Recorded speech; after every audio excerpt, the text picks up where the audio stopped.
നമസ്കാരം. സുഭാഷിതം. ക്ഷണശഃ കണശശ്ചൈവ വിദ്യാമർത്ഥം ച സാധയേത്. ക്ഷണത്യാഗേ കുതോ വിദ്യ, കണത്യാഗേ കുതോ ധനം. ഈ സുഭാഷിതത്തിൻ്റെ അർത്ഥം പറയുന്നത്, നിമിഷങ്ങളിലൂടെ വിദ്യയും അല്പാൽപവുമായി ധനവും നേടേണ്ടതാണ്. ഒരു നിമിഷം പാഴാക്കിയാൽ വിദ്യ ആർജിക്കാൻ കഴിയില്ല. അതുപോലെ ചില്ലിക്കാശായാലും അതിനെ ഉപേക്ഷിച്ചാൽ ധനം ആർജിക്കാൻ സാധിച്ചെന്ന് വരില്ല.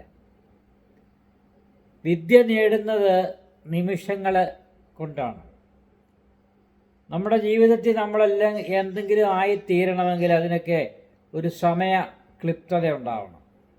കൃത്യനിഷ്ഠ എന്നൊക്കെ പറയുന്ന പോലെ വിദ്യ പഠിക്കാനിരിക്കുമ്പോൾ, വിദ്യയ്ക്ക് വേണ്ടി പോകുമ്പോൾ അതിന് കൃത്യമായ ഒരു സമയ പ്രതിബദ്ധത, സമയത്തിൻ്റെ ഒരു കൃത്യത നമ്മളിൽ ഉണ്ടാവണം. എങ്കിൽ മാത്രമേ വിദ്യ അഭ്യസിക്കാൻ പറ്റുകയുള്ളൂ എന്നിവിടെ സൂചിപ്പിക്കുകയാണ്. അപ്പോൾ വിദ്യയ്ക്ക് അതിൻ്റേതായിട്ടുള്ള സമയം കൊടുത്ത് വളരെ വളരെ വളരെ പതുക്കെ പതുക്കെ പതുക്കെ ക്ഷമാശീലമായി ഇരുന്ന് നമ്മൾ വിദ്യ പഠിച്ചെങ്കിൽ മാത്രമേ നമ്മൾ നല്ല വിദ്വാനാവുകയുള്ളൂ. അതേപോലെയാണ് ധനികനാകണമെങ്കിൽ നമുക്ക് ചില്ലിക്കാശ് കിട്ടുമ്പോൾ അത് അല്പമല്ലേ ഉള്ളൂ എന്ന് പറഞ്ഞ് ഉപേക്ഷിക്കാതെ, ഒരു ചില്ലിക്കാശെന്ന് പറയുന്നാൽ അത് പറക്കി വെച്ച് അല്ലെങ്കിൽ അതിനെ സ്വരൂപിച്ച് അതിനെ ശേഖരിച്ച് സമ്പാദിക്കുമ്പോഴാണ് നമ്മൾ ധനവാനാകുന്നത്. പലതുള്ളി പെരുവെള്ളം എന്ന് പറയുന്നത് പോലെ ചില്ലിക്കാശാണ്, കുഴപ്പമില്ല, അതങ്ങ് ഉപേക്ഷിക്കട്ടെ എന്നൊരിക്കലും ധരിക്കാതെ, ചില്ലിക്കാശും ആണെങ്കിലും അത് വളരെ വളരെ വളരെ ബലവത്താണ്.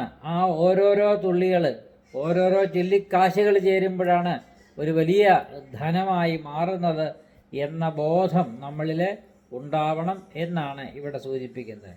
അതുപോലെ സമയത്തിനും വളരെ പ്രാധാന്യമുണ്ട്. ചെറിയ നിമിഷമാണെങ്കിലും, ഒരു ചെറിയ സെക്കൻഡുകളോ അല്ലെങ്കിൽ അങ്ങനെയുള്ള ചെറിയ സമയങ്ങൾക്ക് പോലും അതിൻ്റേതായിട്ടുള്ള പ്രാധാന്യമുണ്ടെന്നാണ് ഇവിടെ സൂചിപ്പിക്കുന്നത്.